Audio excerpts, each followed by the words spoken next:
Now we drill down, strip things down, get to the heart of the matter.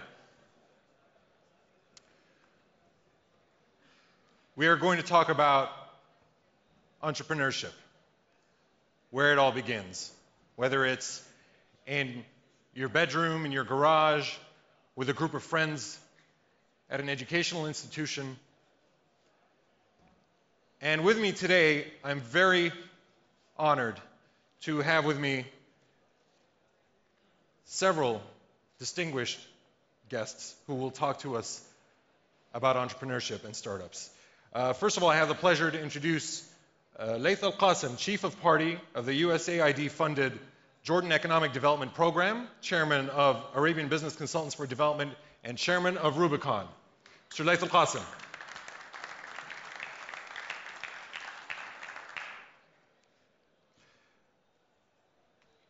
Mr. Habib Haddad, Founder and Chief Yalla Officer of Yamli.com and Yalla Startup.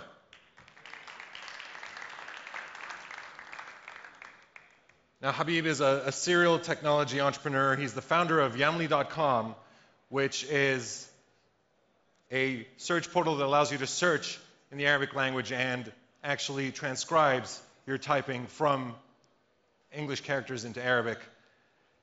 He is the Chief Yalla Officer of Yalla Startup. I really like that, Chief Yalla Officer. An NGO focused on early stage entrepreneurship in the MENA region. In 2009, the World Economic Forum recognized Habib as young global leader, and Arabian Business named him one of the most influential Arabs under the age of 30. Next, I have Mr. Maher Qaddura, Vice President and Managing Director of MENAICT. Maher is currently an advisor to the CEO of Huron Consulting Group in Chicago, a Chicago-based management consulting firm. He was previously the managing partner of Accenture Middle East. He's also a social entrepreneur who established Maidan. It's a new age accelerator focused on reducing the time from idea to revenue, what we call I2R. Next, I have His Excellency, Mr. Karim Darwish, President of Darwish Group, and a serial entrepreneur and angel investor. Mr. Darwish was Jordan's ambassador to the United States. He seeks opportunities where talent and innovation can be fostered. He's one of the founders of the REACH Initiative, one of the founders of Intaj, and more recently, Jordan's Brain Gain, tapping Jordanian expertise in the diaspora.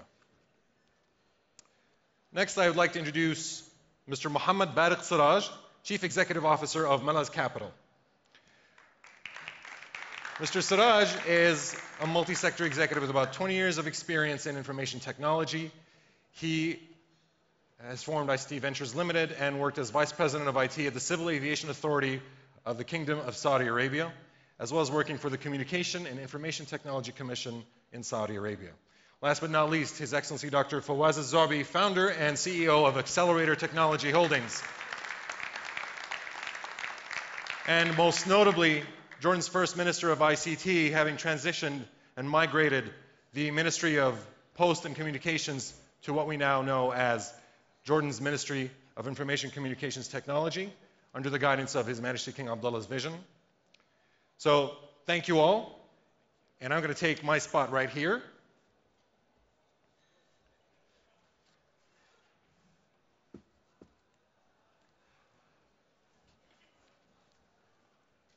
Now, as we start our talk about entrepreneurship,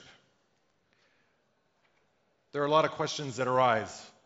Probably the first question is, who is the entrepreneur? What makes an entrepreneur? And I want to start with Laith. Talk about how we perceive entrepreneurship in Jordan and what types of opportunities exist specifically for online entrepreneurship, globally, regionally, and what differences there are between them. Well, if we're going to start with entrepreneur, it's the basic definition. Anyone who wants to achieve something and make money by doing that. Increasingly, as you look forward and you look at the globalization, I don't think there is a difference between local, regional, and global. I think all things have global opportunity for entrepreneurship. And particularly in online issues. Earlier today there was a talk about the lack of content in Arabic language. And if you look across the Arab world, you will see that there is huge potential for self-expression, whether it is in things like animation or music or any of that. So when I look at entrepreneurship and I look at the years coming up, I really see that the Arab world should be making very diligent efforts to try to expand the density of work that they do in content development there. But is it just content, though, Laith? I mean, beyond content, what characterizes a successful online business? And how do we create value, and what kinds of skills do we need to make this happen?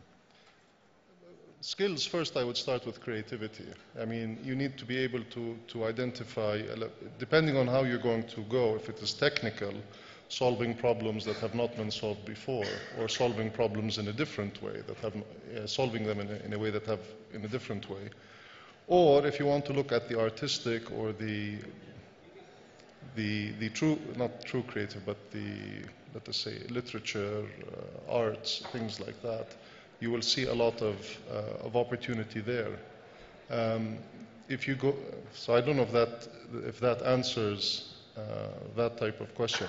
If you're able to generate things that people want to see or hear, or solve solutions that have not been solved, then you will generate money, and that will be the basis for doing that.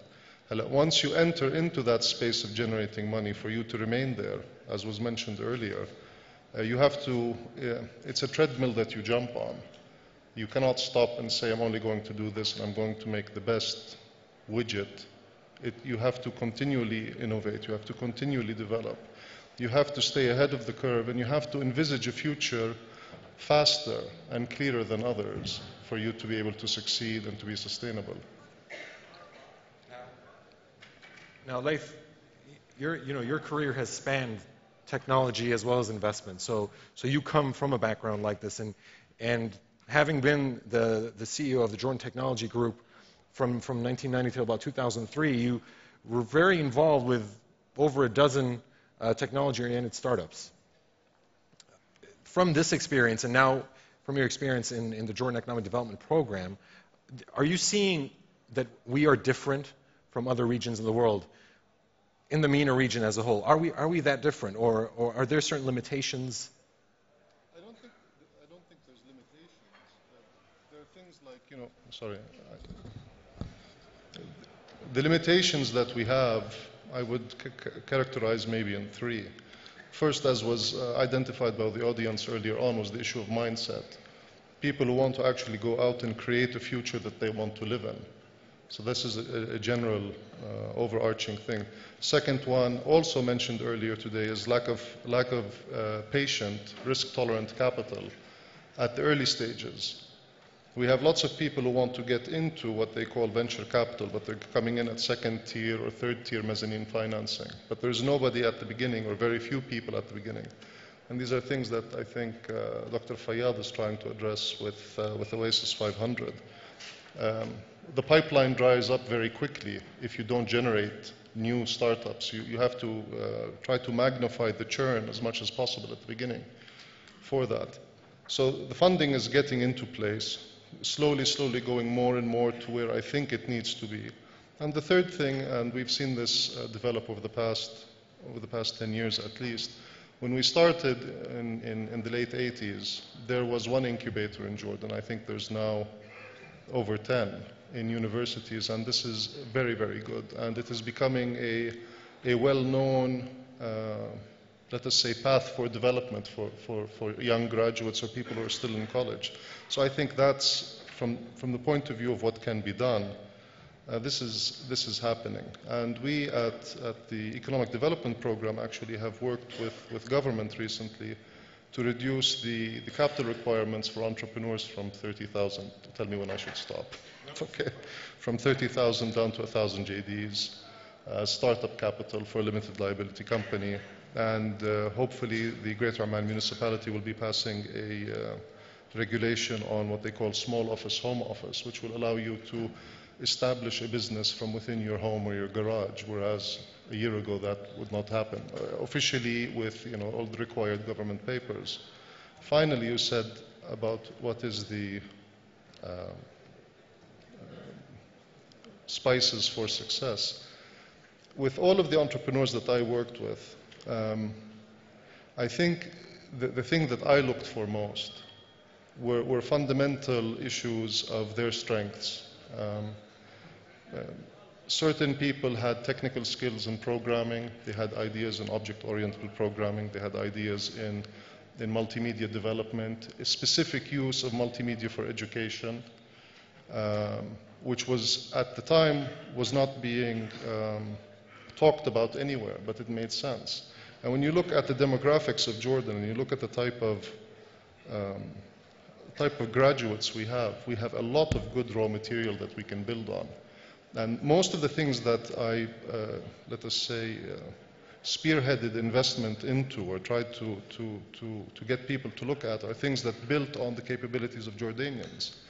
And I think that has paid off rather well in the ICT space. Sounds good. Thank you for that, Laith. Let's move on to Habib Haddad. And being an entrepreneur yourself and now being an NGO working to support entrepreneurs, what are you seeing as the problems and the challenges that are facing entrepreneurs in the early stages of their projects, of their ideas coming to fruition? So I guess I'll start with an analogy that Reid Hoffman, the CEO and founder of LinkedIn, and now VC at Greylock, usually gives in the Silicon Valley about entrepreneurs. And he says an entrepreneur is someone you throw off a cliff and with the right tools and the right equipment to build an airplane. But as he's falling down the cliff, he has to build this airplane so he won't crash. So he might get angel funding, that's the right wing. He might get some first customer, that's the left wing. Maybe some press coverage, and he takes off. Otherwise, he would crash. And repeat again, game over. So take the same picture, okay, the same picture, but picture clouds, a bit dark, some thunderstorm, and just for the fun of it, don't teach the entrepreneur how to build an airplane. Don't give them a manual. Just push them off the cliff. That's how the Middle East is kind of more or less for entrepreneurs. So not to have a gloom and doom picture. By no means this is not for that. The eternal optimist in me says that this is an environment that is not set completely to actually take the plane off the ground, but it builds, the optimist in me says it builds resilient entrepreneurs. But the other thing is, we can easily clear those clouds. You can easily put the lights. You can easily give the manuals to the entrepreneurs. And I think from an early stage, it's usually categorized in 3 areas. A is education, which is a huge thing. B is social stigma. It's easier for someone to be an entrepreneur than easier for someone to work with the government or corporate than be an entrepreneur. There's a saying that says, behind every great man, there's a great woman. Applying that to the Middle East, I would say behind every great Arab entrepreneur, there's a great Arab mom who thinks he's crazy, left his job to open a company of his own. So just to give you an idea, the support of family and friends is not completely there yet, but it's changing. And this is something we can easily fix again by education. So social stigma can be removed by education. And the third part is mainly angel investing. And I think there's a lot of activity on that. Medan and Oasis are great examples of that in Jordan. But unfortunately, I'm going to steal Samih, I'm going to steal your line. We don't have 100 Fadi Ghandours in the Middle East. But I think the problem here, I think how it's going to be fixed is we'll have entrepreneurs, first wave of entrepreneurs who will exit, who will make good revenue on their exits, become angel investors, invest and mentor, and so again. So I think this whole ecosystem will get together once we really focus on early stage. And to me, I think early stage and youth entrepreneurship are the easiest to fix. It's easiest to go convince a 20-year-old or to teach a 20-year-old how to do something than to go and teach a 40-year-old how to change his behavior. So I think youth entrepreneurship, very, very early youth, like the teens, I think is really important. And I think once we start solving those, then everything's going to come into place. This is why we have the angel investors and the venture capitalists sitting at the end of the panel, so they can now prepare their answers. Like, all right. So we have the entrepreneur here telling us how it is. Tell me a little bit, Habib, about what you see as successful revenue models for enterprises such as yours? What will work for us in this region? Well, actually, that's a really good question. When I first started Yemli about 3 years ago, I took a bet and said, you know what, this space is growing and the ad space is going to grow, so I'm not going to care about revenues for now. I'm going to build the user base and the revenues will come. And I think that was a bad and naive mistake. I think the one thing that I blame a lot of the successful entrepreneurs for not saying and saying very, very well often is really, as much as you can, stay away from ad models if you're not a huge company. The ad model in the Middle East, in my opinion, is still broken. It's still beholden with a few ad agencies, what we small startups call the mafia. And so really getting money from them towards a startup is very tough. At the other hand, there's no ad network that any startup can go tap into. So in resume, the advertising space in the Middle East has not yet been democratized. So I think anything that taps into microtransactions, and transactions is something that's huge and it's growing very quickly. Just give you an example, gaming. I mean, there was an article, I think, about 5 months ago in Washington Post talking about gamers. And they said how, the highest amount of money paid per user, and they actually talked about one person from Saudi Arabia who actually paid $10,000 something per day on a game.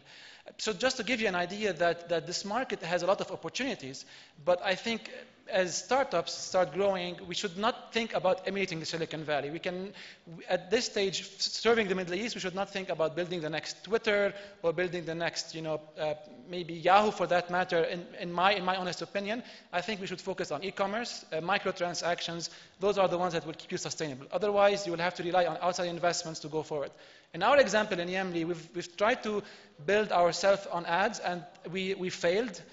What we've done recently is we pivoted our model from an ad-based model, a consumer-based model, into an enterprise model. So we've taken our technology and our brand name that works very well for consumers, repackaged that, and currently offering it for banks and postal services, music services, etc., to enhance their capability about navigating data. So that's kind of was our way of balancing the ad model, more or less. Good stuff. Thank you. So we'll come back to that in a little bit. And I'd like to move on to Mr. Maher Qaddura. With your experience, what is entrepreneurship? What is that? To me, an entrepreneur, he's somebody who does not give a shit. There you go. He does not care about the rules. Okay. He likes to break them. He enjoys failure. He's not afraid of failure. He doesn't care about his mother, what she says. He's somebody who's willing to take risk, and he has resilience and lots of passion inside him, and the rest he can assemble. If he has all of this, the rest he can assemble. I just want to comment on something. I am afraid of continuing to talk about the US and Silicon Valley and all that. It does not apply to us. Our upbringing, we need to be relevant. Our kids, they cannot be, like Imad said, they cannot be these kids out of Silicon Valley of Boston. They need, somehow, somewhere, we have to find our own space under the sun, our own relevant model, some nurturing, and some risk-taking from them. But they need, somehow, we have to balance. This is what we are trying to formulate at Meydan. How much coaching and how much nursing and how much you can throw them in the water. And this is, we haven't figured it out, but we know it does not work to think that these guys, they are out of a Boston school. He drops out, and there he comes up with a social media platform. It will not work here. Okay. This is a side comment. I think that's very interesting.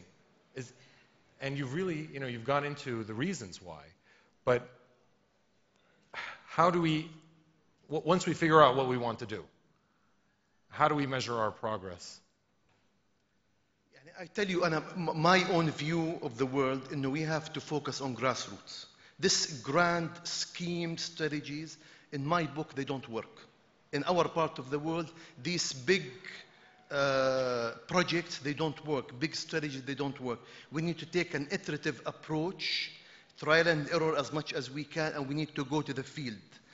Example, it is very important that for us to understand why university students, they don't believe in entrepreneurship, and to try to resolve it at universities. I don't want to go back to schools and to their houses at this stage to think about how we can develop them. We have a saying that you need to perform while you transform. We need to address the issue on the short term. How can we ignite this entrepreneurship spirit at universities with real, I tell you, our society, we do not believe in the institution. Nowadays, we have self-esteem issue that we need to address. We are anti-institution by nature. We don't believe that there is a big brother that will take care of us. We need to adjust this. We need to go in and rewire the youth belief that, yes, we can stay in our country and we can produce something by delivering stuff real for them on the ground. Lots of examples that we need to bring these short-term successes to build confidence in themselves and in the system and the ecosystem around them. We don't have it yet. So we need to, for example, let me say about our experience at Meydan. It is very important that they see that myself, I'm sitting there like chicken on eggs. I'm not a big-time entrepreneur sitting up there that I got lots of money from somewhere and I just dish it out and I don't give mentorship. I need to be there every morning, going around them and inspiring them and mentoring them. And if I need to kick his ass, I will kick his ass. So this is my model. So it is very important. It's not like he gets the money and then I will see you after 1 year. I do not believe in these models where people, they get other people money and they invest it, in my book. I need to see lots of people like Fadi Ghandour and Karim Darwish and all these people who they are putting their own money and their own time, mentoring these young people, networking them, and creating opportunities for them. This is what we need, a change of mindset among the people who are experienced, they have the skills to mentor and the experience, plus they have the money to invest it, so they have risks. The other thing is we need to build this to encourage other business people to enjoy investing. Investing should not be $200,000 or $1 million. It can be $5,000. I'm putting my maximum limit at Meydan. I put up to $10,000. He does not get anything more. He needs to know that. So because if they have money, they will spend it. You know. So this is the. I want to finish that. It is very critical that it's okay to نغار من بعض. You know, we need others to do like Fadi Ghandour, Karim Darwish, and myself, and Dr. Osama. We want others to do that on their own and to create. And I was saying, I can have a $100 and I can be an angel investor. Who said that you have to have millions? We want to get more women investing in businesses. Why can't women become angel investors? Why can't they have their own group like others in other parts of the world and they get involved? There are lots of women, they are waiting to be involved. The women of, in certain areas of Amman, they are willing to be involved and invest. And this is, we need to create vehicles for them. The other critical issue is about sustainability. We recycle bullshit a lot. I tell you. And we need to stop this. Okay. And we need to focus on real stuff and work on it. And these publicity stunts, we should stop them. We should stop publicity stunts and focus on real results. Thank you. Thank you. Thank you for that insight. And Mr. Kawar, are our entrepreneurs afraid of failure? I don't think it's our entrepreneurs who are afraid of failure as much as the society and its level of tolerance for failure. I think many of the entrepreneurs amongst us today recognize their failures more in private than in public, because I think the banks, for example, would not finance a failed entrepreneur. And many of the most successful entrepreneurs around the world have failed at least once or twice, and we have seen great recoveries. But I think this is a cultural issue. not only in our part of the world, but also in places like the Far East, in China, for example, or in the Far East, where some failed entrepreneurs commit suicide. So thank God we don't have that in our culture. But certainly it's an issue also of risk, that when you set out, you realize that there is a big chance of failure, but there is a greater chance of success. And I think that's what people should focus on. Failure is there. I mean, it's bound to happen. We hear all kinds of different statistics about what are the chances for small and medium-sized enterprises, whether in the ICT space or elsewhere, to succeed.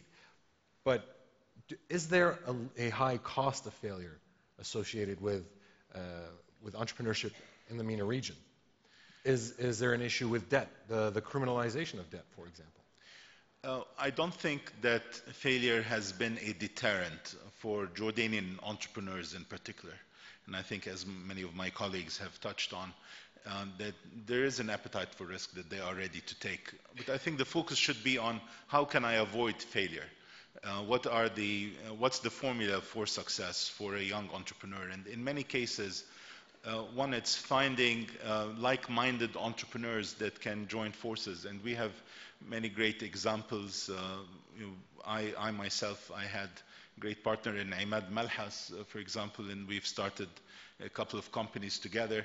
And I think that's where you need to have a team. In addition, you need to have the backers. I consider myself to be a lucky one to have had a family member that was ready to dish out the money without asking for much. But when we started the Reach Initiative 10 years ago, one of the biggest challenges was finding the angel investors and the VCs. That whole ecosystem was non-existent in the year 2000.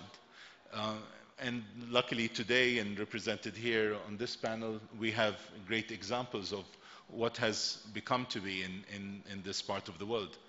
I think another challenge was exit strategies. This was a big debate in the year 2000 when the internet bubble was all around us, and the question was, how would those Jordanian ventures exit? Today, there's certainly a healthy mergers and acquisitions space, private equity, and driven by VC funds that has overcome that challenge. So today, it's a far better environment than what it was 10 years ago. Thank you, Karim. And I'd like to move on to Barak Siraj. Let's talk about things in the Kingdom of Saudi Arabia, which is your particular area of expertise. Tell us a little bit about, what's happening there from an entrepreneurship standpoint. Well, Saudi Arabia has two parts. One, being an ICT spender, as the kingdom is 23 billion riyals was spent on ICT last year. It's an attraction for entrepreneurs from all over the MENA region. So this is one part. And the other part is aspiring entrepreneurs from within Saudi, wanting to grow, wanting to make. And that is still at the embryonic stage. You have a lot of entrepreneurs that got educated outside the kingdom, came back, and we have a lot of what I call self-employed companies in the ICT sector, where he has around 5 to 7 employees, and he's making revenue around $1 million. Then some of them, there was some management experience, were able to grow to a $10 million revenue at 30 people. And then you have a vast desert, and then you have the big players in the market. This is from the services side of the ICT sector. Saudi today has KAUST as an incubator. They have Badr ICT as an incubator, housing, the last time when I visited them 6 months ago, they had 28 companies incubated, 4 female and the rest male. They started Badr Bio for the biotech and so forth. You have in the 3 universities, King Fahd, King Abdulaziz, and King Saud, all 3 of them have incubators, and the government has realized that they need seed venture. And usually seed venture in a lot of places is backed by governments or from a 2 to 1 and so forth. And so that's why 6 months ago they started Riyadh Techno Valley, Jeddah Techno Valley, and Dammam Techno Valley, Dhahran Techno Valley. So all of this, we have not seen the fruits. It's still yet to come from an incubation perspective. We have efforts by the Ministry of Education on the K-12 side to put some entrepreneurship spirit and 21st century skills with schools in public schools. So the pipeline is starting to be filled from the early on. There's initiatives, but on the other hand, as I said from the beginning, Saudi being an ICT attraction for entrepreneurs all over the MENA region, it's becoming to, people are starting to realize that there's something that they can do. And that's one of the things we try to focus on, is celebrating our entrepreneurs. Because if we celebrate our entrepreneurs from the MENA region, being Karim, being Samih, being anybody that actually succeeded and even failed, and telling that story, making people more understand. As an example, I was part of a venture of Arabia.com, and that venture failed, but we learned a lot from it. All the people that participated in that. And one of the things is, I would encourage everybody to speak up, tell their story, say, and once the young entrepreneurs look up and see, they don't see just a football player or a singer. They see entrepreneurs that succeeded and failed and are able to discuss their, and that is one of the encouraging things that are happening right now in the space. So now that the pipeline is filled, and just very quickly, what kinds of mechanisms are missing? What are the gaps in the pipeline that we can fix before we reach the end of that tunnel? Okay. Legal framework is one. Investor protection rights, ability from that perspective and so forth. Saudi companies in specific have problems in that arena, being that any type of company has common stock. There's no preferred or anything like that. Then you have companies operating in Saudi have issues of what is called tasnif, so the ability to get larger contracts.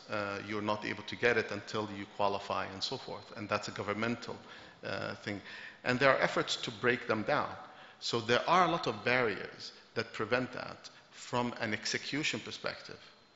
But if we don't look at that and say, okay, an entrepreneur will be able to build that plane, the exit is, the number of exits that we're seeing are not that great. And that is something that we need to focus on at this point in time. And as the moms and having them encourage their kids to become entrepreneurs and so forth.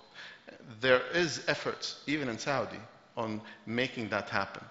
I've met a government person that was initiating influencing a musalsal, a mini-series, that he would encourage the producer to celebrate that as part of the story. So things like that would start breaking down that barrier and making the acceptance of entrepreneur within the family not shunned, but encouraged. Very encouraging words, Barq Siraj. Thank you. And last but not least, Dr. Fawaz Zawi. I would like to begin by asking you about the Canyon of Death. It's a stage in the access to funding that entrepreneurs experience. Tell us about it, and tell us what advice you would give to entrepreneurs to hopefully fly over the Canyon of Death, manage to build that airplane, as Habib mentioned earlier, and take off. I think the best way to look at it is from the view many of my colleagues this morning have mentioned. that we today, whether we are actual incubators, whether we are angel investors, VCs, I consider us each at the positioning we are in the Middle East to be entrepreneurs ourselves, because literally we all made a very clear decision to jump off a cliff, each in our own position, each in our own specialty. Today, that canyon is, I think, really much more cultural than it is actually more fundamental, whether finance or whatever. And the culture is exactly where Maher was coming from and telling us that he's had enough of this BS. And he wants to move down to the rock bottom, because I think this is really where it all stands. Today, the ecosystem in our region is totally fragmented. It's not there yet. But it is people such as us sitting here and many others in our audience and in the rest of the region who in their own small steps are taking the links to put together in building this ecosystem. And today, when you look at the amount of money that's been invested in our region, where you have funds that have under management maybe between $25 to $30 billion, and 300 million of that is actually looking at spending on risk capital for innovation. What's that going to do for us? We are literally that, and this is, I think, where the canyon of death concept comes, is that it's not about the entrepreneur being able to tap into funding. It is about an ecosystem that is totally unprepared to be able to really see innovation as a risk worth taking. And today, I'm willing to bet, I mean, I've been in the market now 5 years, struggling to make investors understand that there are possibilities to build $100 million companies. There are possibilities to create strategic partnerships with global players. There are opportunities to create innovation that can be world standard. And there are possibilities to create exits. But I tell you, maybe if you go and interview 100 of them today, I would doubt that 10 of them would even acknowledge that they believe that, or they believe in the ability that this can happen. And on the other side, is I think, and this is where I hope people such as Maher, because I'm very interested in what you're doing, Maher, with Midan, that we don't give our entrepreneurs the chance that we are easy on them. Because I believe today that we, as a culture, because of the background we come from, where we don't accept failure, we are a bit soft on ourselves. We don't push hard enough to make people understand that if you're going to go out and compete in this world and create business models, whether they are replications or innovative, you can't actually believe that this is going to be an easy way forward. You have to understand your market. You've got to be able to prove that you have the capability to do it. Your business model has to be resilient against all odds. And we must insist, and this is why I've come a long way, even in the way I look at our investments. I no longer want to invest in people who are not going to be able to make it. But I want everybody to understand also that the most important part, it has, whatever we do, the ecosystem we build has to be indigenous to our part of the world. We are not on a time frame as the United States or Europe or X or Y. It takes longer here. People have to understand that it is going to take us time. We're building industries from nothing. We're building ecosystems from nothing. We're building culture change from nothing. It's all from the ground up. And I think this is the real major change. That canyon of death is not going to close the gap until all of us together really start from the fundamentals and be hard on ourselves to get to that point. Very great words. Thank you very much, Fawaz. Well, this is great for initial discussion, and now I want to take a few minutes for a vote. So if you can find your voting devices to your left, usually it'll be to the left of your seat if there is one, and then you can share it with the person to your right and to your left.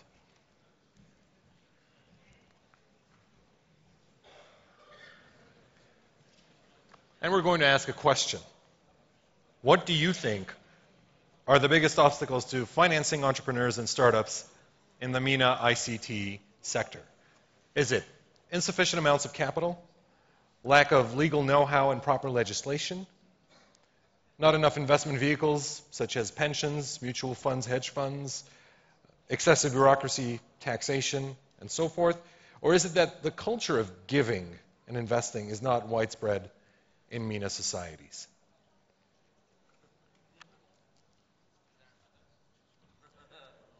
There may be others.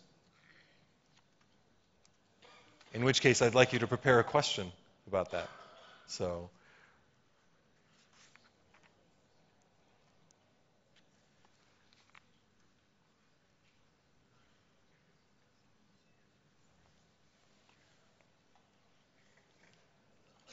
and for those of you who do have questions for our distinguished panelists, please raise your hands and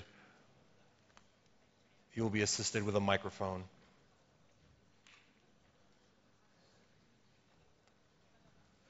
Okay.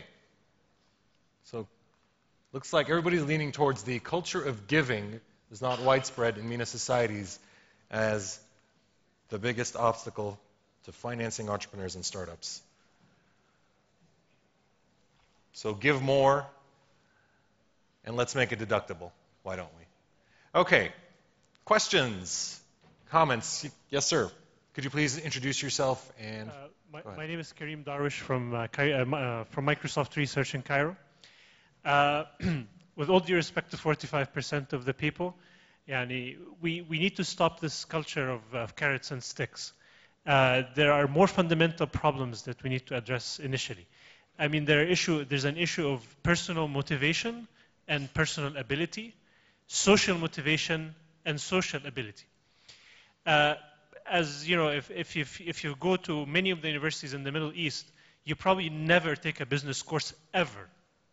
And then you get an engineer or a computer scientist coming out of the university who's never heard of anything called a business plan or a business model, marketing, or any of this, how to evaluate whatever technology that he has, how he's going to give it to other people, how he's going to productize it, what kind of people, what kind of marketing strategies that he needs to follow, and so forth, which would lead to almost certain failure.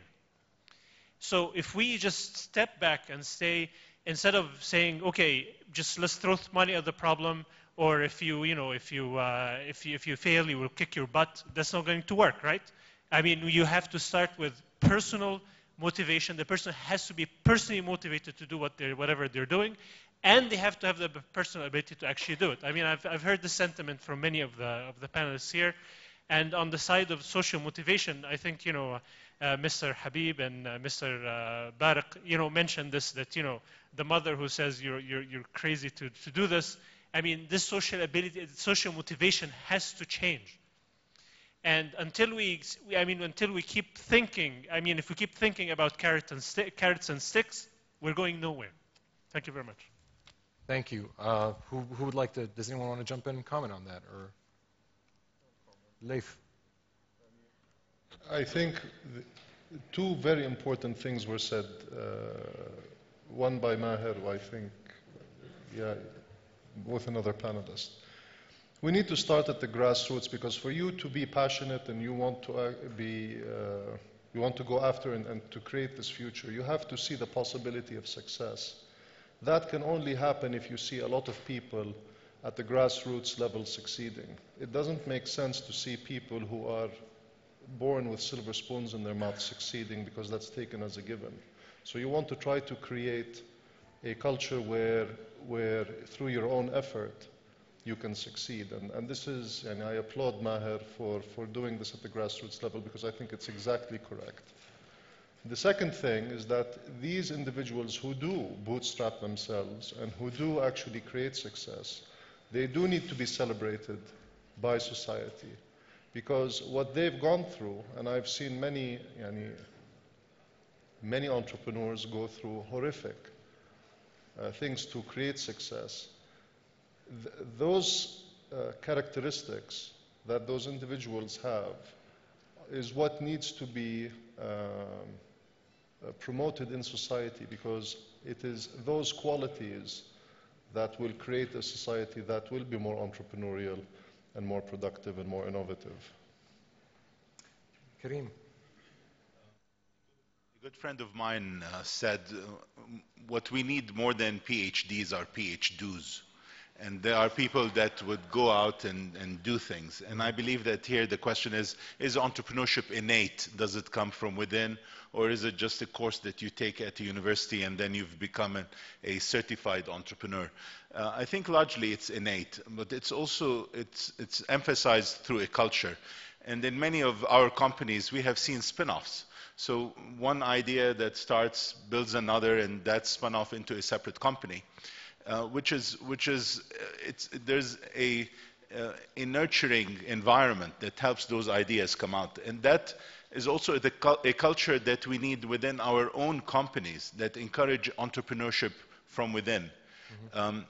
As far as the issue of funding, I think we need to recognize a program as well, such as Oasis 500, that is providing that seed capital alongside Meydan. And again, the amount of interest that we have seen, I'm a board member in Oasis 500, the interest has been overwhelming of people who are interested in starting that idea, but certainly it requires a lot more than just an idea, and that's where you need to align all the support system that helps this idea come to fruition and hopefully be a successful enterprise. Thanks, Karim. Let's take another question, please. Yes, ma'am.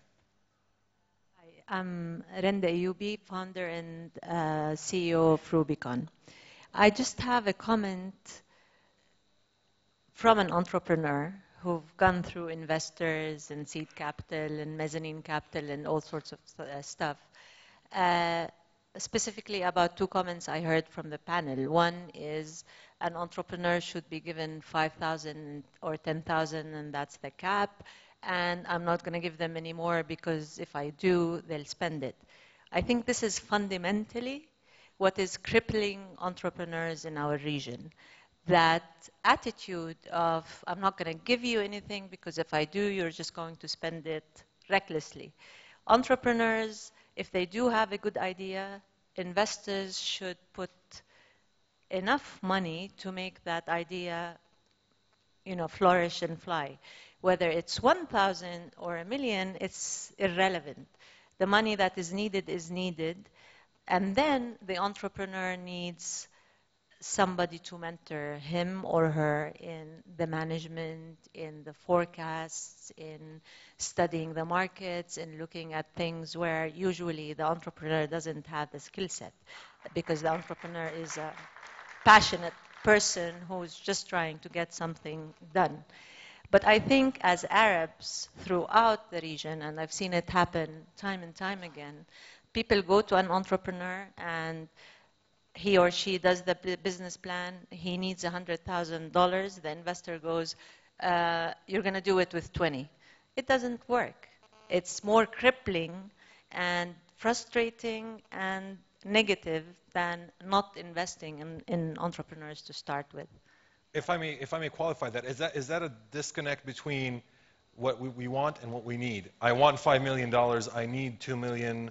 I'll take $1 million. Give me 500,000. No. It's more on, again, talking about mindsets. It's a mindset, a trader's mindset, that assumes that the person in front of you can do a rocket and launch it. When the business conditions say it requires $100,000, you should be able to do it for $10,000. Now, you should cut cost and you should think about things in an economically feasible way, but we have to understand that certain things will cost a certain amount of money, and as Dr. Fawaz said, take a certain amount of time. Investors should realize that, and investors should not avoid failure, as my good friend Karim said, try to avoid failure. They should build success. Because if we try to avoid failure, we're not going to do a lot. We're going to be scared of going forward. If we try to build success, then the mentality is going to be different. Thank you, Randa. Show of hands. Talk about failure. I want to give Maher an opportunity to answer that real quick. Sorry. I mean, I just want to correct something that we give them $10,000 without a business plan, just for showing up, going through the process and having an idea and coming up, and we like his character. So we put the $10,000 for the first 10 weeks to shape the business plan and the business model. Okay. And then we put him in front of angel investors. The second item, I just want to go back. I want to be realistic. The theory and the practice. The practice, we live in a trader society. I am a salesman. I used to be a salesman in consulting. And I used to convince people to sell them air, you know? Consulting is recycled stuff. I need to be relevant to that individual. If I'm going to talk to a tajir, I cannot come in and that guy, he looks at that guy, he cannot prepare a business plan. And the business plan is full of bullshit. I don't believe in any business plan. And so we need to give a chance to the entrepreneur by creating a model that we bring forward the tajir, a trader, and the entrepreneur closer by coming up with something ala adna, relevant to us. That's what I'm saying at MENA. We are formulating new ideas. Say, okay, we are willing to give $10,000 without a business plan.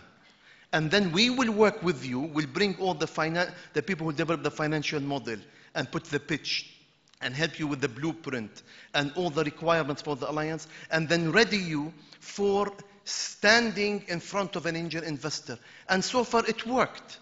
We were able to bring in an investor. So I want everybody to think that, guys, we need to help the entrepreneur prepare for the angel investor, unless the angel investor is willing to take a risk, which not enough of them, to say, okay, I'm going to give you money because of you, not because of the piece of paper you gave me. Okay, thank you.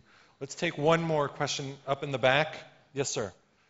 My name is Khalid Hudhud. I work for Omnia. And I would like to highlight and maybe get your reactions to the need for educating entrepreneurs. First, I remember that in the old days there was an MIT program which was to teach leadership and teach entrepreneurship. So they thought that you can create these people. And I remember the man telling me once, the professor leading that program, that when you're an entrepreneur, cash flow is more important than your mother. More than 90% of all failed entrepreneurial ventures don't fail because it's a bad idea, but fail because the cash flow runs out. It runs out before the idea reaches the complete cycle, before it starts bringing dividends back to the investors in it. So if we assume that entrepreneurs are a tool to create wealth, we have to really build good tools. Otherwise, I mean, of course, they're doomed to failure. How can you, as investors, get enough courage to go into such unreasonable risk if we know that the kind of training required to be a good entrepreneur has not happened? Where can entrepreneurs learn about the normal reasons for failure and to be able to avoid them? Where can they become better entrepreneurs so as to create wealth for you? And I think that's a point. And I'll follow that up with another thing, is who of you here would fund a failed entrepreneur? Is that okay? Thank you. Okay. A failed entrepreneur is a more learned entrepreneur. So a failed entrepreneur that has a failure has learned from his failure, and therefore he's more attractive. But one of the things, education has been touched upon. You know, we heard it from getting our entrepreneurs ready early on to know about the cash flow, to know about all of that and so forth. But I'd like just to highlight one thing, is that there's a bigger thing happening in the Middle East that I would say a jasha. Okay? The jasha that is coming from the large corporations and coming from some of the telecom companies in Saudi Arabia, as an example, and so forth. that are Telecoms, killing get it. ready. Anybody in telecom here? Yeah, Okay. yeah, there's a lot of telecom. Okay. here. So what, are we talking what? Greed is good, and now it seems like it's legal. No, that whole thing.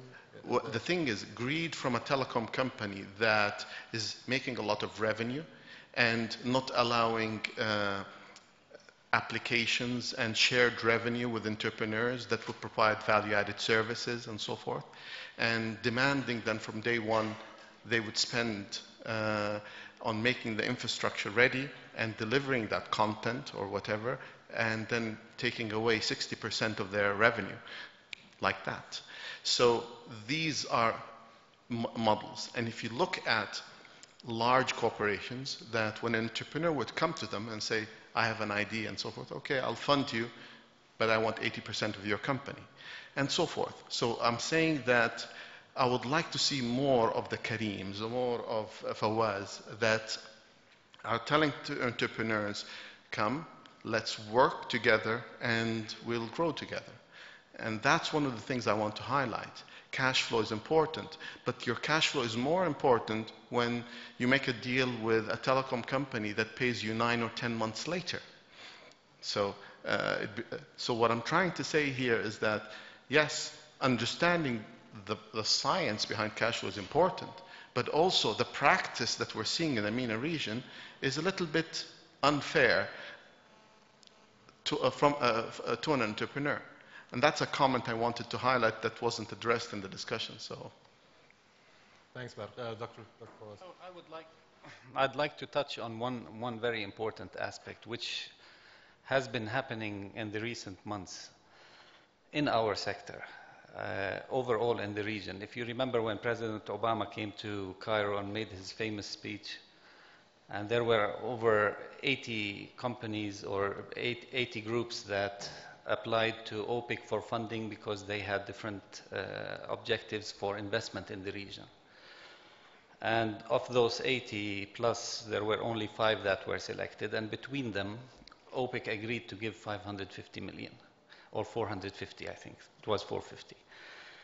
Now, taking this amount of money and mirroring it with equity from the Arab world would require at least that the 5 groups raise at least no less than another $1 billion to be able to make the equation correct. So anywhere between 1 and 1.5, which will put the total potential investment in entrepreneurial ventures at around $2 billion.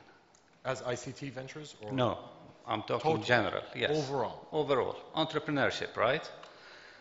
Now, ICT would form a small part of it because really the radar screen is not filled with dots, okay? We've come a long way in filling that radar screen, but it's not there yet, and it's way away from where it should be, in my opinion.